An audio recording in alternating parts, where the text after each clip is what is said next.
Alright guys, we're going to talk about sassafras wood, medicinal values, and much more. We're going to start out processing some of this wood from a large sassafras that fell. Then we're going to hang the leaves, and I'll explain that. And then we'll get talking about all the other things. Three distinct leaf shapes: ovate, single lobe, double lobe. The spring tips in here are considered excellent food, added to salads and other things. My understanding is that sassafras translates somewhat to green twig or green growth. Sassafras has kind of a red russet color in the bark, somewhat furrowed, crossing furrows like a hickory or locust basswood, but redder in color. A little harder to tell at younger stages, but still very red in color and furrows. And of course eventually that fresh growth.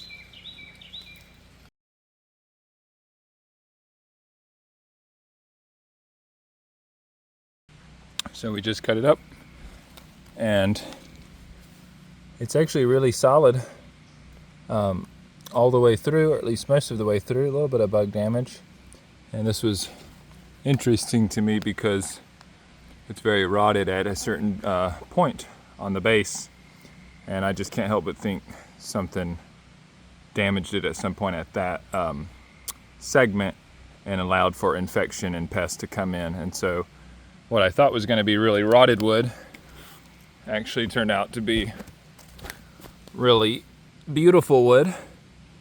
And I like to carve with sassafras. It has interesting tones and it's not too hard. But this, it's really, really tiny, but I almost want to get it on the mill, the sawmill, to see how it works. I understand that sassafras shrinks some of the least out of all the woods, less than 10% shrinkage on sassafras. So a beautiful wood. I'm going to get this and I'm going to stack these up somewhere. It's also known to be a really rot resistant wood, so these might go to use here on the farm. Alright, we've got the logs stacked up, ready to go down the trail and out to where they can be more useful. There's definitely no other ass here but me, much less a tractor, so we'll be dragging these out, and they might go to a good building project or something like that. So we basically just hung them up in the barn, hit them with the water hose, and this is, day 2, so they're looking very wilted, and we'll soon be pulling individual leaves, the best looking leaves, and moving them to the dehydrator inside. And what you end up with is gumbo filet, or filet powder. Or at least this is how I do it, so if I get the opportunity, this is the last of last year's. But after it's dried, you run it through an electric grain mill in my case, and it creates a really, really fine powder. It's typically used, or at least my understanding is it's used as a soup thickener, something you would add after the heat has been turned off. Otherwise they say it gets a little bit slimy, so it's mucilaginous in a way. But a great nutritive additive to any kind of stew or soup. Okay, so I have some sassafras parts here, and really every bit of this tree has commercial value, and we'll go through a few of those parts and some of its folklore and historical use and maybe modern medicinal use. And I think it all starts with digging these roots in the springtime.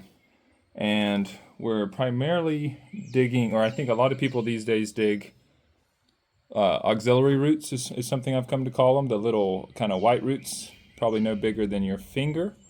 And that is what you find most of the time, and they're kind of pale in color. I didn't wash this, but they're mostly just white. When they're broken, scratched, or anything like that, they most certainly have the distinct sassafras aroma. So that's how you make sure you're getting the right root, is you're smelling that root. When available, and probably what was more readily available on the commercial market, you have large root chunks like this.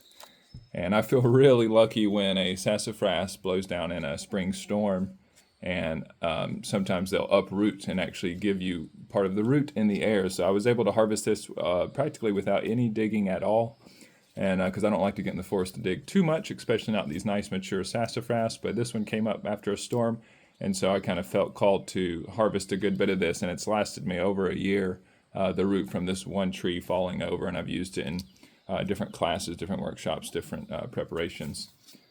When you have large bark like this, you're going to need to separate the root bark from the root.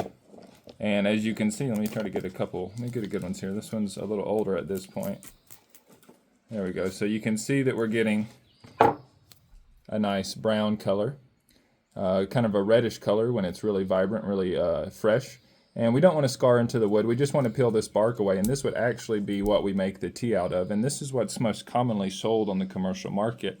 And I've even seen distinct references for something called white sassafras and something called red sassafras. And I think at this point, we're just talking about mature roots versus younger roots. And I've heard negative things about the young roots, but I don't think there's really much to fear there. I think either of these are fine to use in a seasonal manner, as often they were historically. And perhaps more valuable is the red chunks off the mature root bark.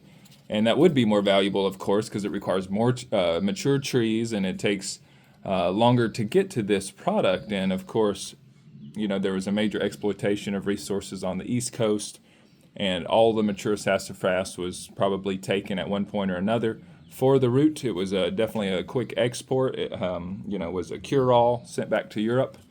Caught a lot of fame there for some number of years.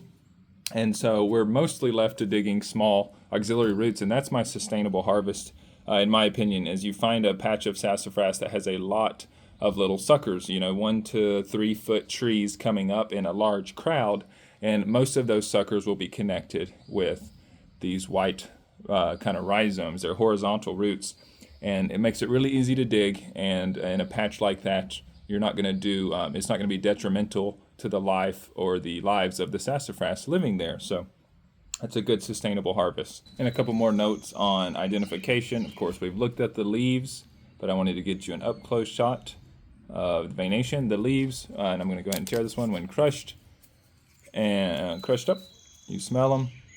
They do have a light aroma, almost like Fruit Loops in a way, if you know what that is.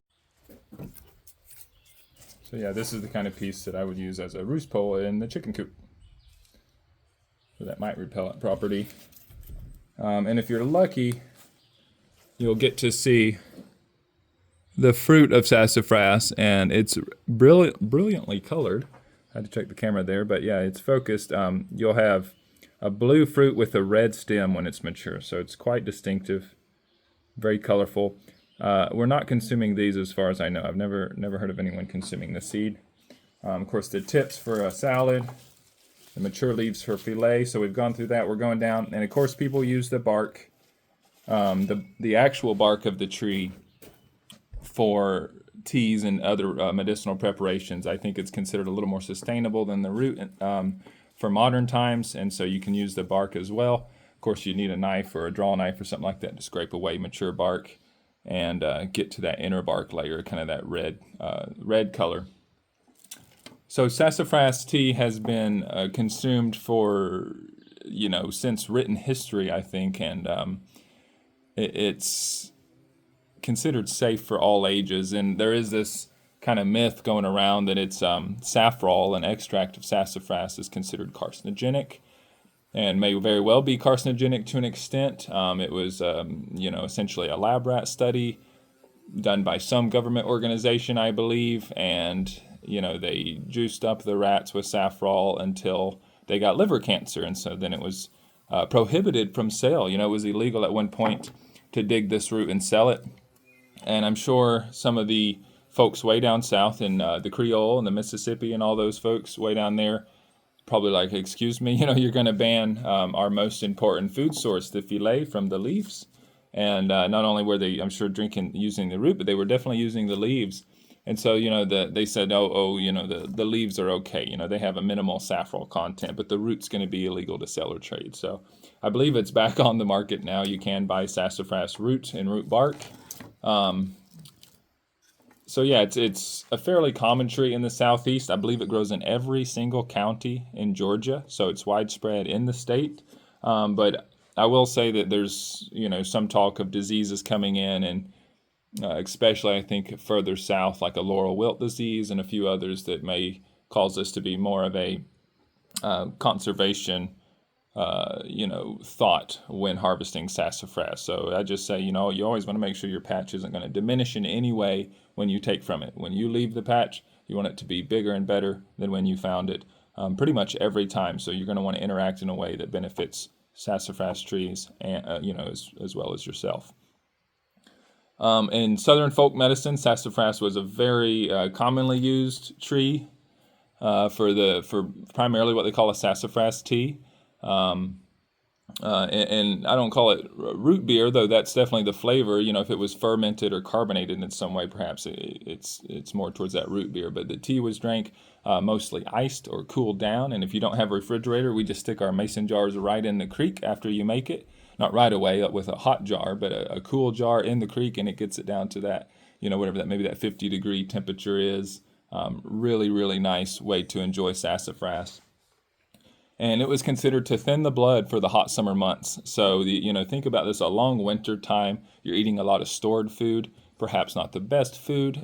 Your body's maybe sluggish or slow from the winter time. The circulation is down. The blood isn't pumping. And so they would drink sassafras. They would, dig this in the springtime, right as the hot summer months were coming in, and it would really revitalize the system. It would wake up the entire body, So it's considered... and these are some obscure terms in Southern folk medicine and other healing modalities, but it's considered, a blood cleanser, a blood purifier, things like that. And some of these don't have distinct translations to modern medical terms, and I think that's okay. They work on the body in greater ways than the medical system can pinpoint. So I enjoy sassafras tea seasonally.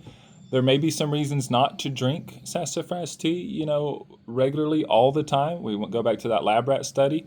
It turns out that if you really do the numbers on that, and this is what I remember of a study or two that I read, so I could be a little bit off on my numbers, but something like 1 cup of sassafras tea is as 13th as carcinogenic as 1 cup of beer, right? So beer is very commonly accepted drink where I grew up and in the South, and nobody thinks twice about it, even though it has known toxic qualities.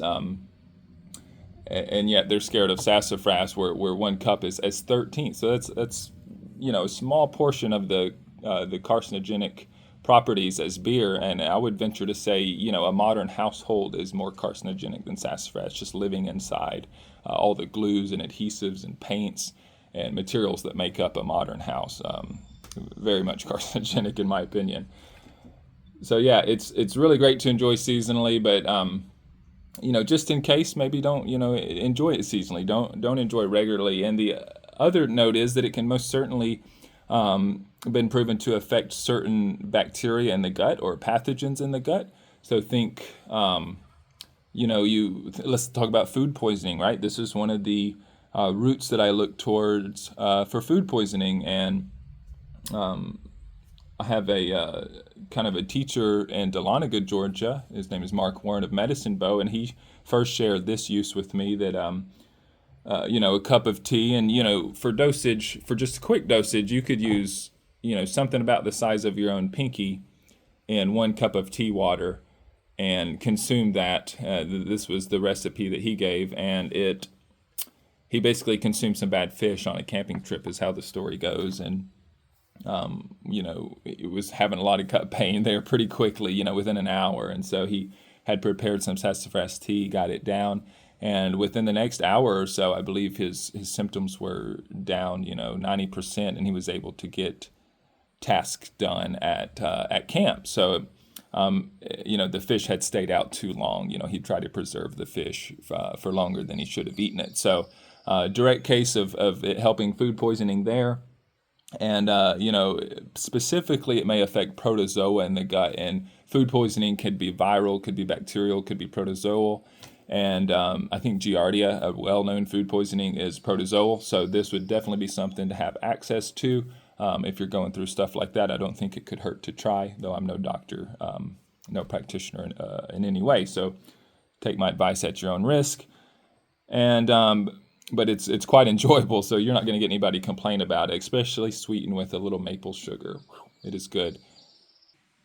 The tea is really easy to make. You just take your roots or your root bark, simmer it for maybe 10 or 15 minutes until you get a light pink color. If you go too far, it will be bitter, perhaps stronger medicine, but not nearly as enjoyable. So you're looking for that light pink color, once again, at the most 10 or 15 minutes.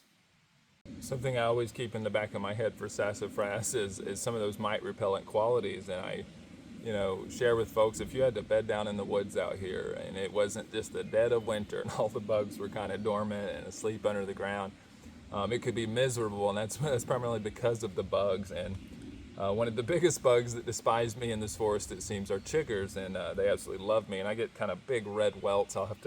Maybe I can show one on camera. It almost looks really alarming. They're not known to transfer any diseases to human, and it's to my knowledge they're after like birds and mice and things like that. That's what their target is. So we're just innocent bystanders, and you can get chiggers, walking right beside somebody that doesn't get chiggers, and it's just you could walk right through a nest, so to speak, and it'd make a big difference. So something to keep in mind. I actually use something called or just sulfur on my boots. It's a sulfur powder, and I ordered it so that I put all over my pants and boots if I need to, and all the way up if necessary. It stays in the fibers of your clothing for several weeks, even sometimes through a wash and dry cycles. So it's a really easy and natural method to keep those chiggers at bay. Doesn't smell too bad or anything like that. But if I didn't have access to my sulfur powder, I would be really hard up for something that could repel those chiggers, and sassafras might offer a little bit of help. Leaves, bark, twigs, everything. I'd be breaking, crushing it up. I'd be stuffing it in every pocket, in every cavity I could. I'd have it all over me, especially if I was crawling into a leaf debris shelter or something like that for the night. It's going to make up my internal bedding if I can find it. I'm just gonna have it everywhere around me at all times. I want to be smelling that smell, because that's going to be indicative of that you're doing what you want to be doing with it. And also sometimes having a fire down before a shelter could be a good mentality. I really don't necessarily have proof for that, but I think having a fire in the area that you're sleeping before you bed down would run off most of those creatures, and then the dry ashes can sometimes keep tiny things at bay. So sassafras could be a real lifesaver if you have to spend a night out in the woods. All right, guys, thanks for watching. I just wanted to show one more sassafras leaf that I found. Sometimes they get really happy and have extra lobes, so don't let it fool you.